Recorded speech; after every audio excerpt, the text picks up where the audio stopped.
All right. Happy Monday, Justin. Hey, Rom. Happy Monday. How are you today? How was your weekend? Dude, I had an Indian buffet in New Jersey. I'm like still stuffed. Since leaving New York, it's hard to find, or at least I thought it was hard to find good Indian food. Apparently, not the case, which kind of makes sense. There's a bunch of Indians in New Jersey. And Yeah. so, friend told my wife at the spot we went there, it was a all you can eat buffet. Dude, Damn. I had like 4 servings of this Indian dish called kheer. It's like a rice pudding. I actually Mhm. took one to go and was slurping it as if I was like on an IV drip while driving home. And then I had a massive I haven't done that a lot. I had a massive food coma. My cheeks full a little puffy today. I definitely gained some A little weight. extra salt. A little what? A A little extra salt. The salt sometimes and like too much food gives you little the extra something. You yeah. got I think I've seen this hat before, by the way. Yeah, that's true. I do have a new hat in the closet, but there's a lot of hecticness at my house right now. I have a broken AC that's getting fixed. I've got painters who are in the house trying to get my house set for moving. I've got one kid homesick, one kid on a planned school day off. So I holed up in my office with my dogs and decided that I would do a repeat rather than exit the office. That's a time for when I see 2 hats. Then I ask myself, is there an intervention required or not? Um, Exactly. Next week we'll have a new one. okay, good. Well, let's get into it. A lot happened, in the last week. Even this morning, breaking news from Meta: they just dropped the Horizon OS operating system. You haven't heard Meta launch an operating system, so I'm going to share my screen here. This is an excerpt from the Lumina ledger. We try to call it 1 or 2 elements from the ledger, which goes out every Sunday. But let's see if you can see it on the screen here. So Meta, which is one of our core positions, they launched Llama 3. It's as strong as GPT-4. That's a big deal. It's really good. I was playing around with it this weekend. By the way, it integrates with Bing and Google search, and it feels more native, meaning when I'm using GPT, it'll say like accessing Bing, and then there's a delay. When I use Gemini, it for some reason can't even access Google search yet. I'm sure they'll fix that. But Meta does both. And I can pass it a URL. I can say, summarize this, which is actually a killer app in AI. So I'm very, very impressed. These guys have distribution too. And they've integrated it and are integrating it in WhatsApp and in Messenger. We'll see what they do with Instagram. So unlike GPT-4, they got to sign up new customers.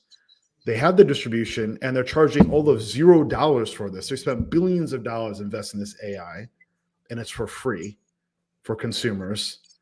And you and I can go use it and build business applications on top of it. This is a pretty decisive moment in the history of AI. Classic example of kind of customer reach versus innovation. And here you have somebody that's at the forefront of both, which is dangerous. Normally, you have incumbents that have reach and new entrants that are innovating faster. And here you have an incumbent with massive reach that's innovating, perhaps not as quickly, but quickly enough. I would say faster. Look, they Okay. pivoted. They cut expenses in 2022. Then per Zuck's interview with Dorkesh a few days ago, they didn't exactly see AI unfolding this way, but they took decisive action, bought a bunch of 8100s from NVIDIA, and they hired, of course, Jan LeCun, who beat the Turing test. They've got incredible engineering, and it's fast. So it's impressive what they've done.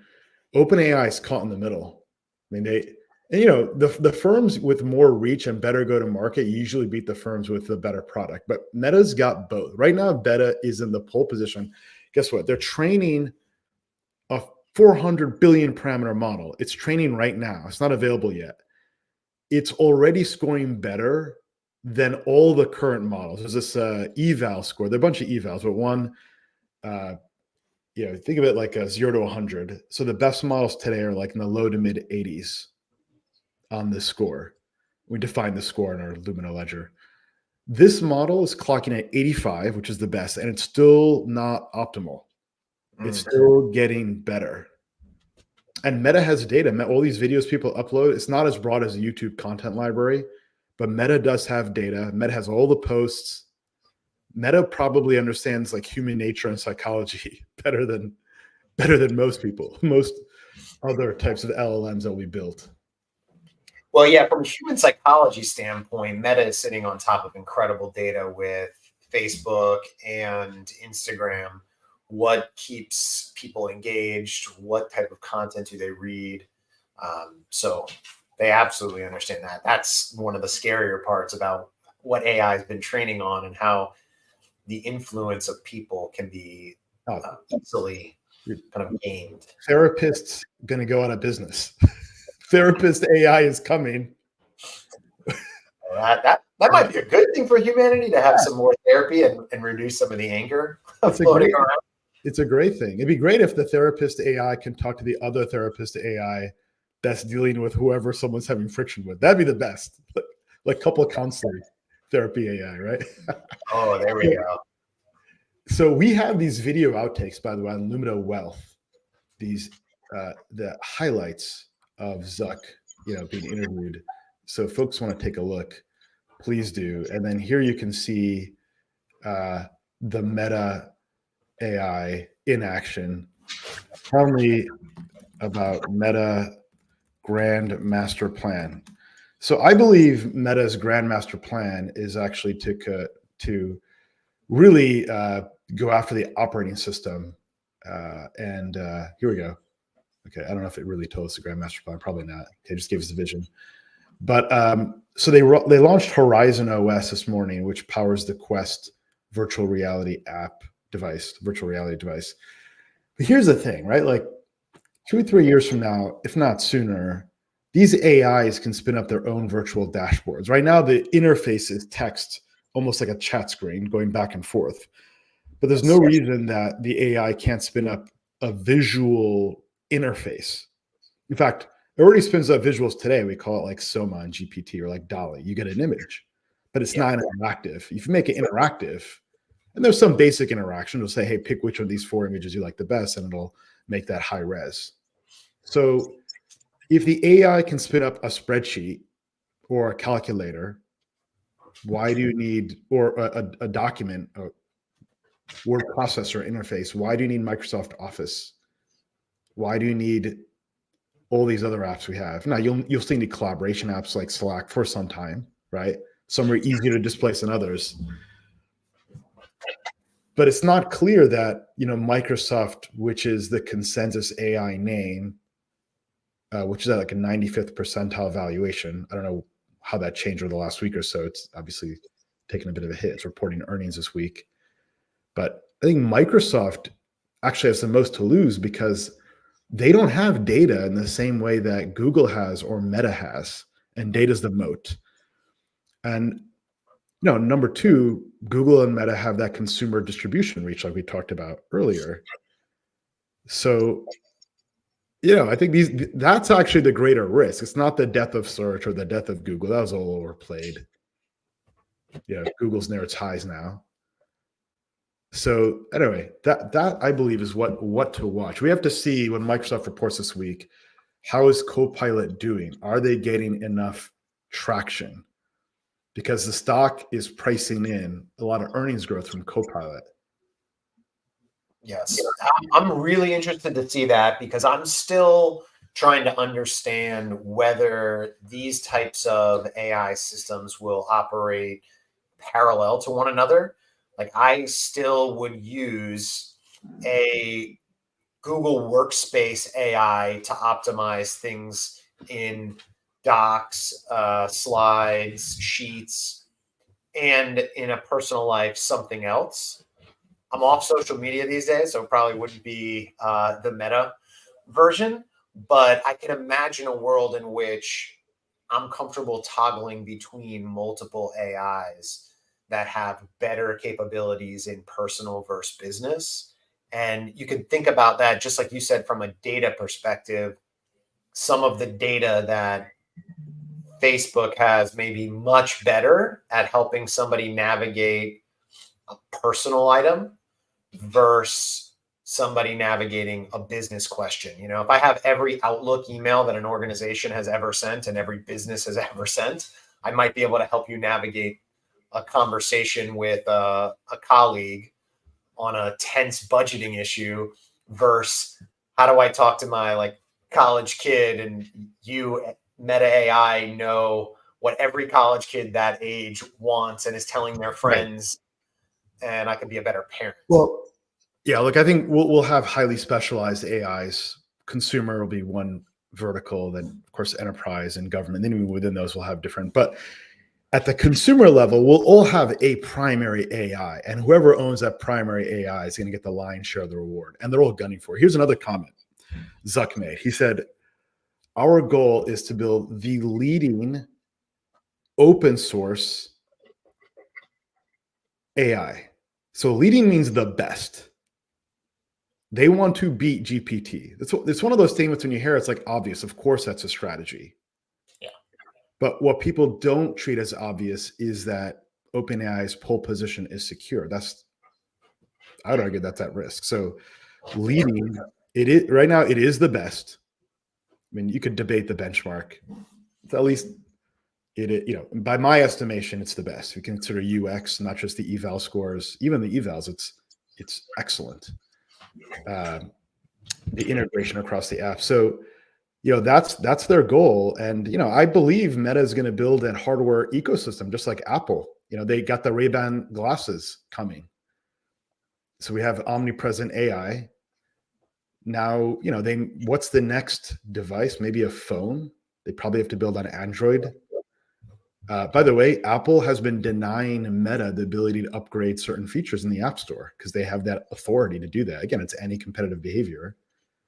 Well, the Apple App Store is under a lot of legal pressure in the United States. So that monopoly, if you will, may be broken.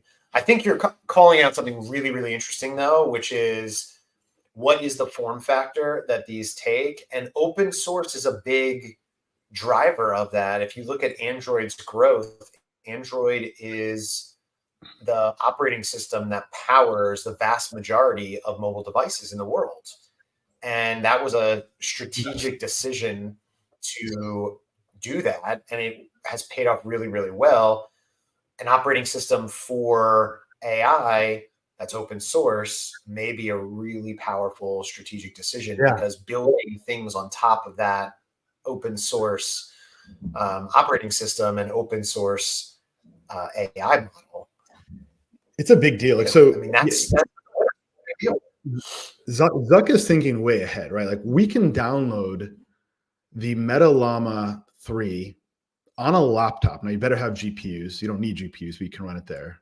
It'll be slow without GPUs. Or you can rent the Meta Llama 3 model from AWS or other cloud providers right now. And you're not paying Meta for that ability. You might pay AWS, pay electricity if you run it locally. Now, if you see certain revenues off of it, then there's a licensing fee paid to Meta. I mean, it's really incredible the thought that they put into this.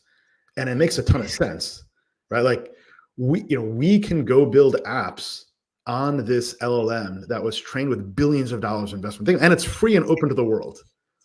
Should I be putting a server room in my house that I'm renovating right now? We should get an infrared sauna and a Bitcoin miner in your basement because they all need the same energy source. No, I'm kidding. So look, this is a big deal. Like if Meta had not open sourced that LLM, we would be on a different trajectory as a civilization, right? China right now can go rent the LLM and fine tune it for certain purposes. Yeah. For instance, it has changed the trajectory of quite a few, quite a few developments, and they spurring the development of the startup ecosystem around Meta. Yeah, exactly. So keep So an let's eye talk on. about the energy usage though here, because that's a theme that played out in the ledger. It's a set of conversations we've had today. I know you're tracking it. The energy demands for all of this AI arms race is astounding. And how's society going to deal with that? How are we going to Yeah, power this? it's a great question. So Zuck also brought this up too. The point he made is, like, there's no gigawatt data center.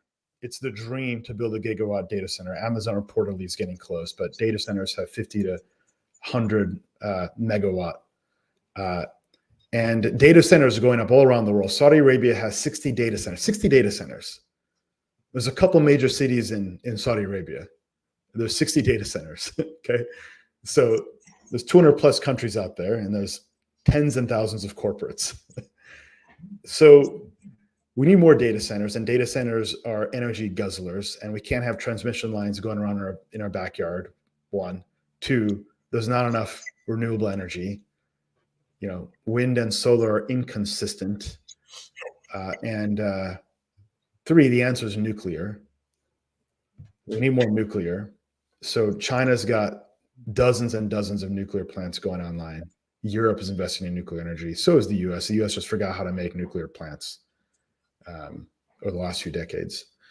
So one of the points that Zuck also brought up was, the energy demands. Here's an article. So Sam Altman, by the way, not just, of course, the founder of OpenAI, but also an investor in a nuclear startup that I believe will be de-SPACing in the public markets. I'm going to learn more about that. I don't know enough about it, but I'm kind of aware and tracking it. So, AI and cheap energy going hand in hand. The dependency for AI isn't just the NVIDIA, Blackwell chips now, but also cheap energy. So, here's the Wall Street Journal Can you article. quantify some of this though? I know you were talking some of this. Like when you say gigawatt, like how does that compare to a city's data needs on a daily basis? And how much data, or excuse me, how much energy are these data centers needing to power these AI use cases we're talking about? Because I don't think it's an incremental step function in energy production and usage. It's so a data center will consume the amount of energy that a small city or several towns might consume. But let me try to quantify that more precisely for you here. Let's see here. I'm asking Meta AI, and it found a link to Google. This is great. All right. So, you know what?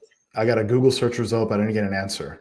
So AI doesn't want you to know how tough it is to power itself. AI is still not okay. Here we go.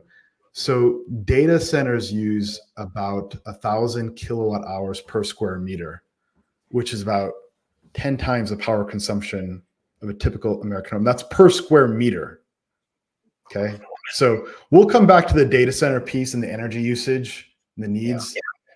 I haven't seen a good piece that just breaks that out, actually. I've seen lots of pieces saying, look, we need a lot more energy, but I haven't seen, here's this type of data center, here's this footprint, here's the energy needs.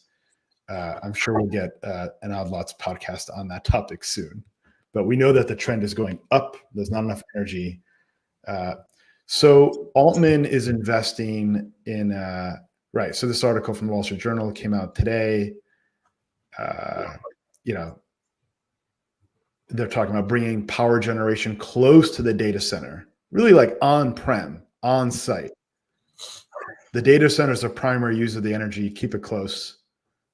No need to invest in infrastructure like transmission lines if you can produce it locally. So,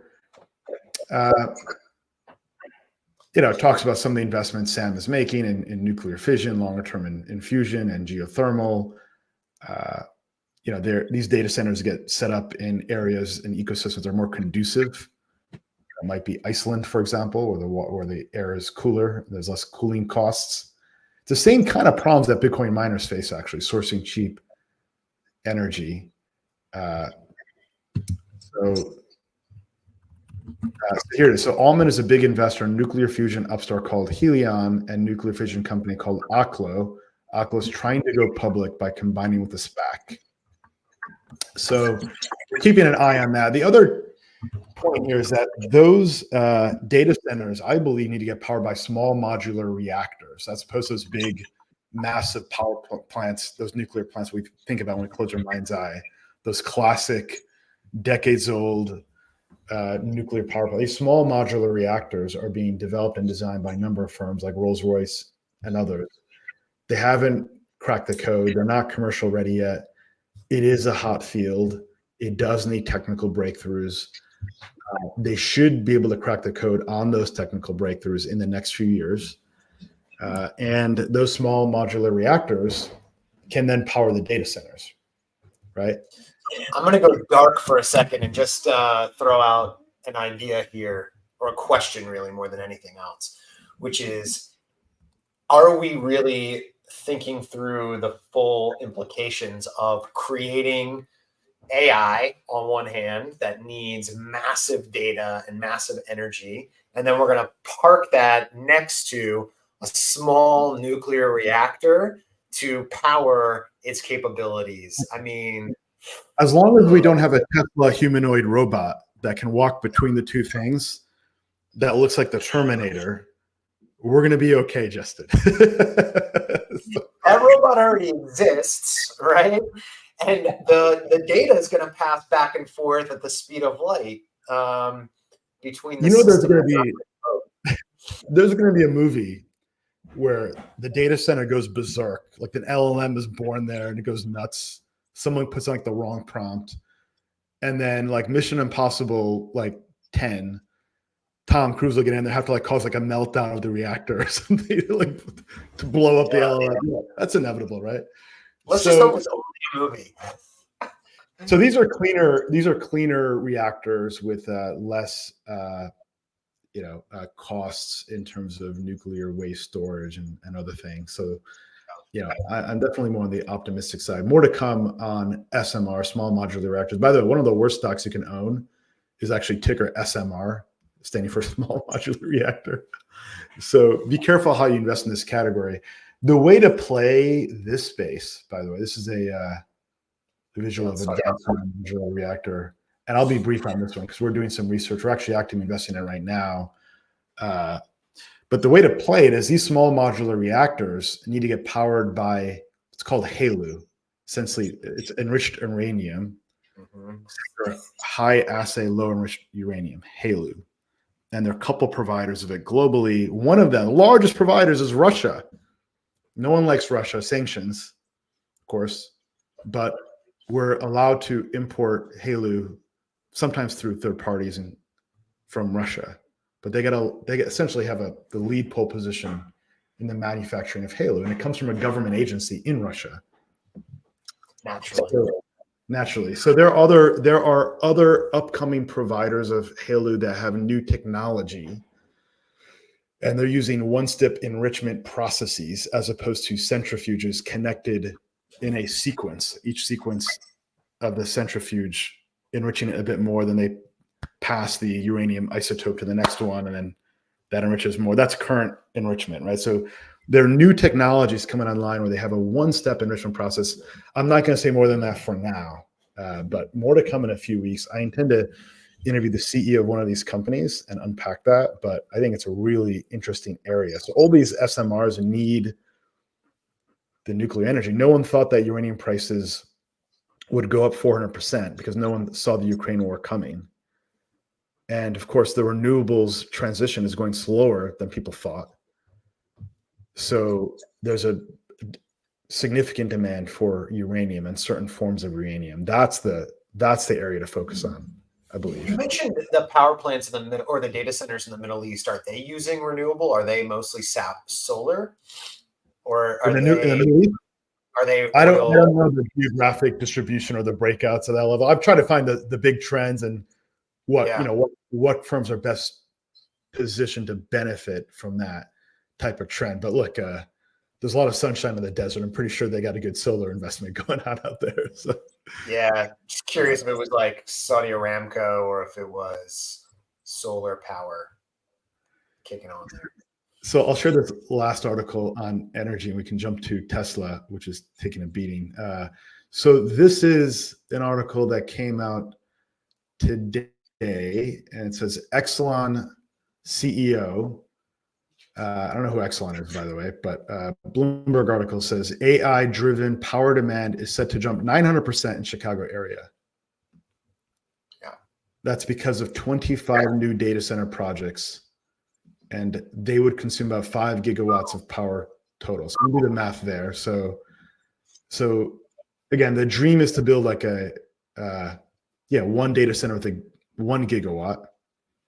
So they're doing if each one is a 200 megawatts. Things like that, yeah.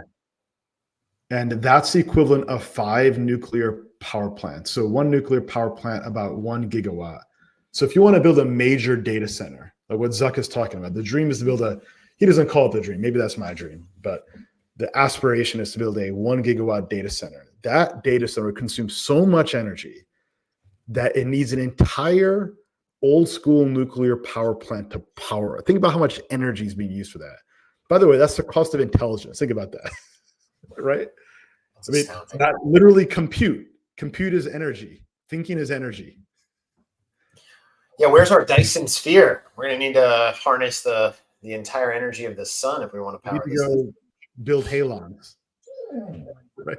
Exactly. So, yeah, energy quite interesting. Constellation Energy, obviously, the stock has done quite well. They own a nuclear plant, and these utilities are offsides because they only plan for 2 to 3% annual energy increases per year, and they're seeing 20 to 30% demand increases like next year. So what's the long term goal there, right? Like building the data center, acquiring the GPUs, good question. Procuring the uranium, building the small nuclear reactor. It takes years. All this stuff. Building data center takes years, a lot of time. By the way, the hardest part is securing the energy. Goes back to that part. You need to get permitting. Energy is highly regulated. So you have to contract the local utility. The municipality has to get involved. Think through environmental issues. So, and then once you get the data center stood up, then you've got to build out all the infrastructure. That's when you start placing your orders with NVIDIA, by the way. That's future demand that we're not seeing right now in NVIDIA sales, for example, right? It's not as if like data center goes up, orders go out the door. So, but yeah, and these small modular reactors and nuclear, it's years. There's so much that has to be done. So does that mess with the timeline of full deployment of these capabilities? Even if a billion parameter AI is built, do we have the power and compute to distribute that down to end users? We have that. So the folks that are pre-positioned will get there first, and they'll have advantages because they already have the know-how and contracts with like Prologis and Digital Realty, or they have their own data center build. And by the way, the prize is the trillion parameter model. The trillion parameter. So the highest art that's training right now is 400 billion parameter model that Meta's training. OpenAI might be training a model of that size and scale. We'll see. GPT-5 is going to hit in the summer, right? Yeah, so the hyperscalers, I call them big tech. Hyperscalers, I don't know what it's like I think overused term, but that's a term of art of people that I guess own these stocks. But we like some of the names we've been talking about here, of course. But yeah, if they're well positioned for all. I mean, they've got teams that specialize in energy resourcing, and they're building out their own chipsets to lower the costs of GPU compute. They're designing their own custom silicon, with players like Broadcom and Taiwan Semiconductor. This is a massive industry, and it's growing quite a bit. So we're still early innings. There's still so much more to do here. I mean, until the Department of Defense says we're building 10 data centers, maybe they are. I'm sure they have some footprint somewhere, right? But until that's a material number that Congress talks about, we have a long way to go. Yeah. Well, my backyard, though, Northern Virginia, is one of the key data centers in the U.S. Department of Defense here, Pentagon. So I don't know what's public and what's not, but I'm sure there's quite a few data centers here that are on the developments. Yeah, Langley's not too far from you, right?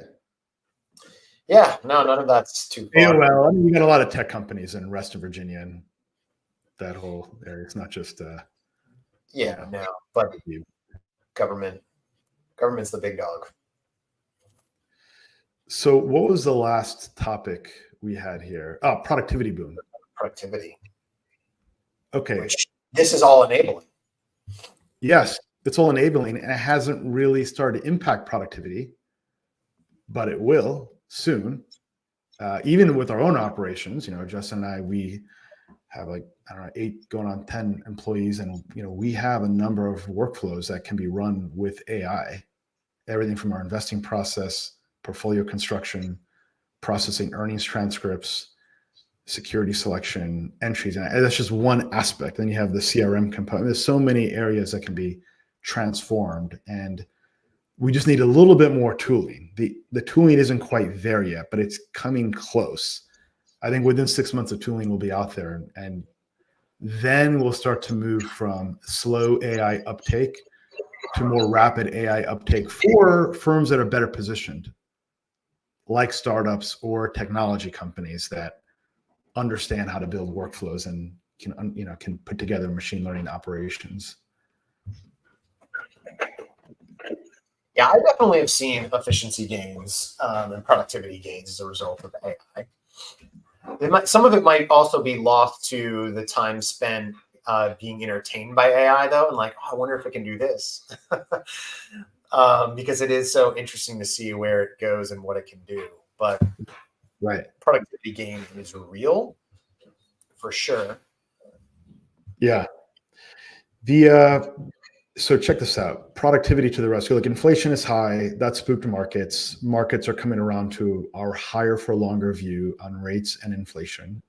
That's getting priced in over the next few weeks and over the last few weeks since the last FOMC meeting. There are some bright spots I want to call out. Big one is productivity. So we wrote this in our Lumina Ledger. It's an excerpt, again, from the Lumina Ledger. But so on the screen here, what you can see is the percent change in the annual rate of productivity, and productivity rates are going up. You can see that across the economy, and we're seeing improvements in growth rates that we haven't seen since the late 90s.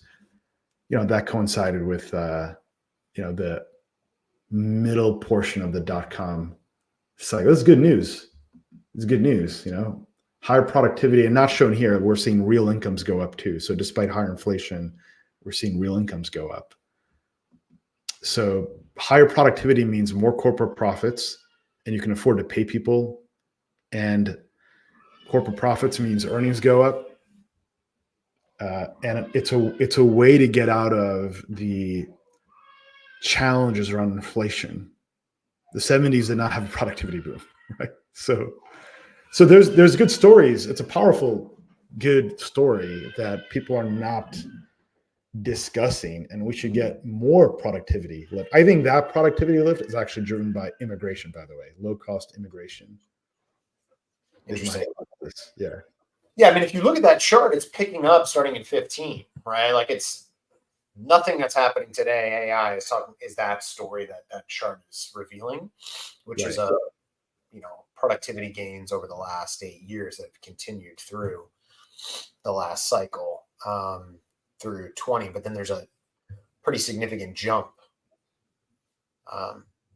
Interesting to think about what those are causing and where it's going. But AI will also come to the rescue for productivity. Yeah. I think the next 2 to 3 years, we should start to see its felt impact. Again, early adopters will get the benefit quickly. But the displacement and the disruption is significant. Look, if you have Meta Llama 4 or ChatGPT 6, and it gets a human eval score of the mid 90s, and we'll see if it gets there. Again, I mentioned earlier it's at the 85 level, but if it's in the mid 90s, you're better off just using the AI almost all the time, right? Versus working with a human. That's a big deal. Yeah, I think it's going to create a lot of leverage. Today, a lot of firms employ leverage through, lower level employees and standardized processes and procedures. And if you can have AI that does a lot of that work, it's going to be a really interesting incremental pickup for businesses. It's also going to free up labor for other use cases. And so we'll have an extended runway of labor as opposed to experiencing labor shortages. Look, I think in the next year to 2 years and maybe 3 years, it's productivity multiplying, like you said, leverage. It's not displacement, it's leverage. Because you still need a human to govern, to own the decision, to assess it. This, especially in highly regulated sectors, you're not going to outsource a high risk function to the AI. But after that, displacement. We're going to talk about displacement, right? Why? If the AI does a better job than the human categorically, then the human's job is going to be to start training AIs. That's what the task is going to be. It's going to be, how do we build AIs to run these workflows? Well, yeah, that's when we'll have to make a societal decision on, are we going to do that? Are we going to not do that? It's inevitable. I think it'll vary. I think regulation plays a key role for sure. Certain industries absolutely are going to be slower than others. But in medicine, we use robotics today for laparoscopic surgery. Not going to be long before an AI does a better job of that. Driverless cars in SF are working with WOYM. Now, those are not powered by LLMs, right? But we are, pilots. Why can't that in a few years? There's a lot that you can imagine just running with these, and then robots are coming, right? Call me a boomer, but I want a doctor operating on me, a human. When they make robots that have better bedside manner and have more precise recall than a doctor, and has seen 50,000, has seen all of the case history, all of it, not some of it, all of it. Which doctor are you going to sign up for? The doctor that didn't sleep well last night because his 3-year-old crawled into bed with him and doesn't want to tell you that? Or are you going to sign up for the AI that's always up to snuff? So, 2-part answer. First, if you're struggling with sleep, like this hypothetical doctor, had an awesome podcast interview with Molly Eastman of Sleep is a Skill that is launching end of this week. Check it out on Lumina Legacy. Incredible interview. Where can they listen to that? It's on YouTube, right? Spotify. It'll be on YouTube, Spotify, Apple, anywhere you get your podcast. Look up Lumina Legacy, right? Lumina Legacy. It will be out this Friday. You can check out anybody's Twitter within Lumina that will promote it. Second part of the answer is my personal vision for how I see AI and humans working together, assuming AI doesn't go rogue and turn us into paper clips, is the doctor is leveraging that AI that is helping the doctor say, hey, you've seen 50,000 of these cases. I trained on 50. What am I missing? And having a dynamic conversation during the pre-op or exam visit, whatever the case may be. And maybe there's safety checks that the AI imposes to say, hey, did this doctor get enough sleep last night? Like, hey, doc, don't operate today. You're running on empty. It's better to kick this till tomorrow.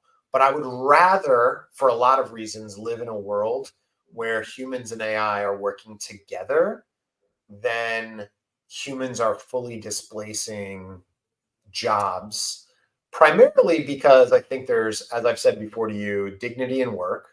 The other Yes. is, what is the societal question of displacement? I mean, that becomes a universal basic income kind of question. Where are people getting income from if there's no jobs in society and we've made a decision to let AI take over all the jobs? And these are conversations that are going to have to happen not that long from now, right? I mean, like, I look at my kids they're 10 years older than your kids. So they're like 9 to 10 years older. I don't know what the job market will look like for my children when they're out of college in like 10 and 13 Yeah. years. Can you imagine your kids? Your little baby girl who I think was crying in the background, right? Like, she's not going to be out of college for 21 years. What world is she going to come out of college in? And like, are there going to be a lot of job opportunities? Or is she going to be chilling on the beach and saying, give me that UBIT? I think I'm less concerned about the displacement risk. It depends on the pace at which AI is adopted. I do agree with you that phase one is AI as co-pilot, AI as productivity enhancer. You see that in the coding use cases right now, drafting use cases. But we will move from co-pilot to AI as pilot when we find that the human is riskier than the AI. At some point, we're going to say, why is Ram driving the car and not the car? Then we'll say, you know what? The world's better off if we go in that direction. Ditto for other fields. The cars are, the AI is already better than you at driving, though, right? Technically, it's probably better than most humans on average, even though it makes mistakes. Yet, we're not launching it, right? That we're in that transition period where that belief is not widely held, and there are a lot of perceived risks and kind of uncertainties around how you think about who's liable if there's an accident that happens and all that. But that'll get worked out in the next couple of years. But it's going to be interesting times. So last topic we can wrap up is be very brief. So Tesla, look, big tech earnings, a lot of earnings coming out this week, first of all, right? But one is Tesla. I think it's tomorrow. Keep an eye on that. This is obviously a name that we've been bearish on, got this call right. We said don't own it or even short it. Wrote that on Twitter multiple times. Nothing against Tesla, by the way. I think the world needs more EVs. We need to transition to electricity and all the rest. But boy, they've got so many issues. Two executives left Tesla last week. Executives don't leave unless two things happen. One, the options aren't worth anything. That's true. Or there's some reason they have to disassociate, which might be possible. I don't know. But it's very odd to see too. I mean, they could have issued new options. There's something very bad is happening. I don't know what, but it just smells funny. Cybertruck, they've recalled like 100,000 plus in the US. They've delayed the mass rollout. Their price cuts in Germany that hit the news yesterday. They have this humanoid robot. In their earnings call from a quarter ago, the CFO said, but we don't know the use case yet. Like, what's the use case? We're going to have a robot that can demonstrate that it can hold an egg without spilling it on the floor or something. That's what the demo is right now. It's like, watch how the robot manipulates an egg. Okay, great. Until it can change a diaper or like cook a meal or like wash the floors or like do the lawn and walk the dog. Okay, then the humanoid still needs more, use cases before it's commercial ready. Competition, reducing price, auto insurance costs. I had a pod with Will Black, who led structured finance, for consumer ABS and Moody's. Auto insurance costs are skyrocketing in general. We saw year-over-year inflation in that category go up 20% plus in the CPI category, and even more so for EVs. It's just brutal. And the forward PE for Tesla is still more expensive than NVIDIA, Microsoft, and Google. Far more expensive. It's wild. Isn't that the problem, really? I mean, like, these are fundamental problems with the stock, but from a value perspective, it was the darling of the kind of Main Street bets folks because they like Elon, right? I mean, Elon was captivated in driving value for so long. They have exceeded. He even said himself, like, hey, the stock's overvalued right now. I think people hang on to assets that made them money, and they struggle to let go of them. And so they give back the gains or some portion of the gains. Yeah. So Tesla stock hadn't gone anywhere for 3 years in Q4 of last year before it really tanked. Hadn't gone in for 3 years. So, even now I see people on X that are, I don't know, just still hanging out on this thing. I'm going to share my screen real quick so you can see where Tesla is right now. I mean, this is like say again. Look at this. This is like a dry. So look how many down days in a row is that? Look at this thing is just brutal. This is back to like April, May 23 levels. It's below. Let me go out to a 3-year view. It's almost to the October 22 low. Still has some more room to go, like 40% more to go. And if it gets to that level, I mean, gee, this is just, I can zoom out. I mean, it's at prices we saw back in 2020, 4 years ago. And look, it's been on a downtrend since November 2021. I never broke out of that downtrend. Here's the trend. Yep. So look, even stocks that have these awful trends eventually have some kind of dead cat bounce and all the rest. So I wouldn't, if you're in it, good luck, but you got to find an exit. There will be a bounce. And it's correlated to the 10-year. When the 10-year drops, Tesla should start to improve. But any case, so stay tuned for big tech earnings. We'll be covering it in the next Lumina Ledger newsletters. They're chock full of insights. We saw Taiwan Semiconductor report last week, and they showed that automotive EV demand is down. PC demand is starting to recover. That's been in a down cycle for quite a bit.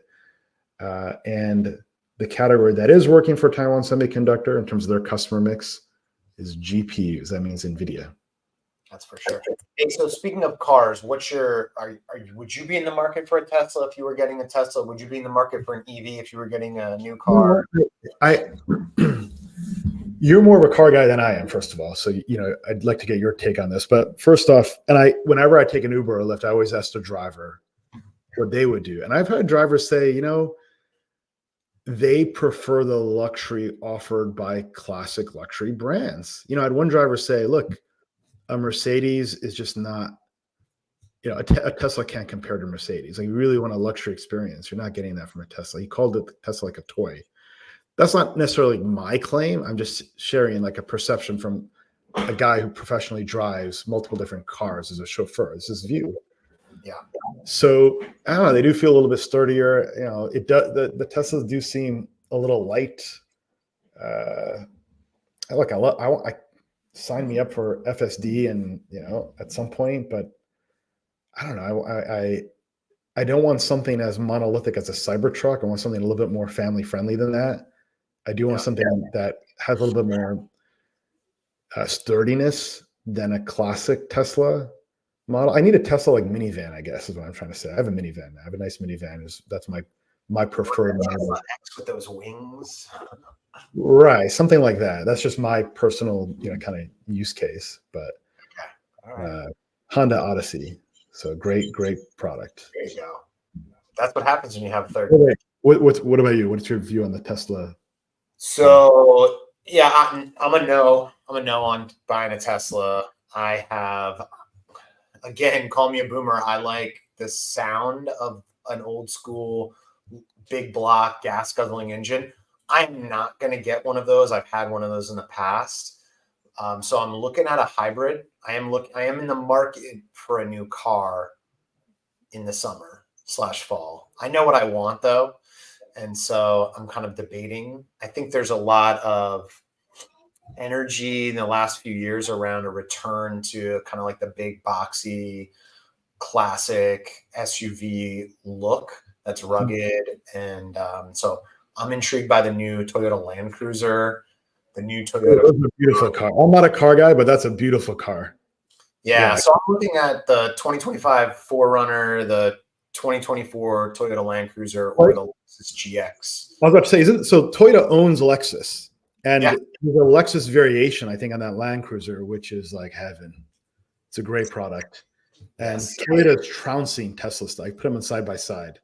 And Toyota is a great company. I don't own the stock, by the way. Don't go and buy it. I think autos as a category are probably not the category to invest in right now, by the way.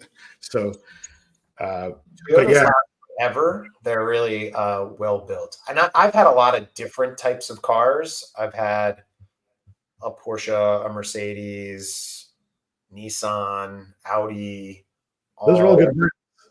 They're all, I mean, they were all great. None of them have been electric, but I don't know. There's just something about a Tesla. I feel like it's a love-hate kind of thing. I think people who are inside the Tesla environment, all they want are Teslas, kind of like an Apple, right? There's similar psychology around that, right? You're like in the cult of Tesla, the cult of Apple. Look, I felt the FOMO 5 or 6 years ago when it was just starting to ramp up, but I just don't feel it now because I see all the issues around them. I see my friends complaining or trading them in for like a internal combustion engine ICE vehicle. So like there's a novelty phenomenon. The novelty is fading. Yeah. The people have range anxiety now. So I also no more than 30 miles. Yeah. And like Mercedes is rolling out their Tesla competitors within months. And they're going to do a great job. And they already have driver assist. They don't have FSD, but that'll come. NVIDIA is enabling automotive. They have a whole automotive category and a humanoid category. Oh, absolutely. NVIDIA is enabling the world. Anyone that wants to compete with Tesla. In the same way that OpenAI is facing competition from Meta's open source model, right? Meta's enabling the world. You can build and fine tune on that. So if you want to build your next EV, it's like the Pioneer has all the arrows in their back. They climb up the mountain, you can spot the Pioneer, they got the arrows in the back, makes the path easier for everyone else. And someone had to go down that path and investors were rewarded for it, right? The wealth that Elon Musk has created is still significant, of course. But, still.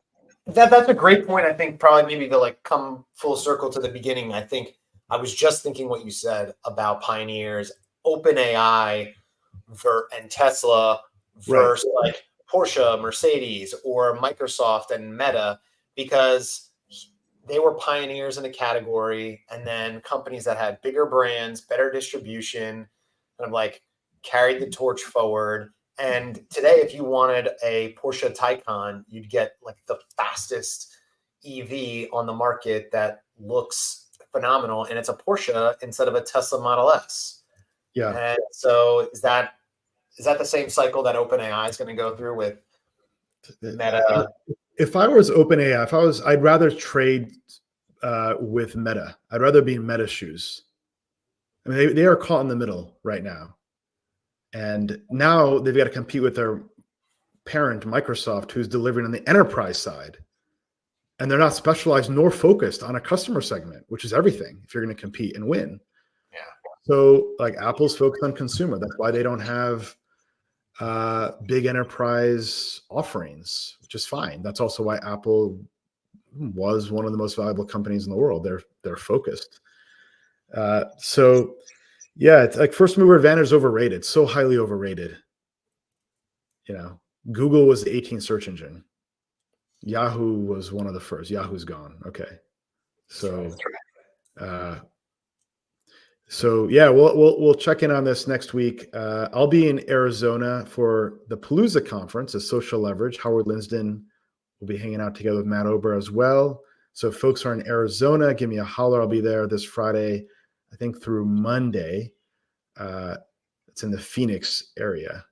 So feel free to drop a note. All right. All right, Until next time. Take care, Justin. Be well. Let's make it great.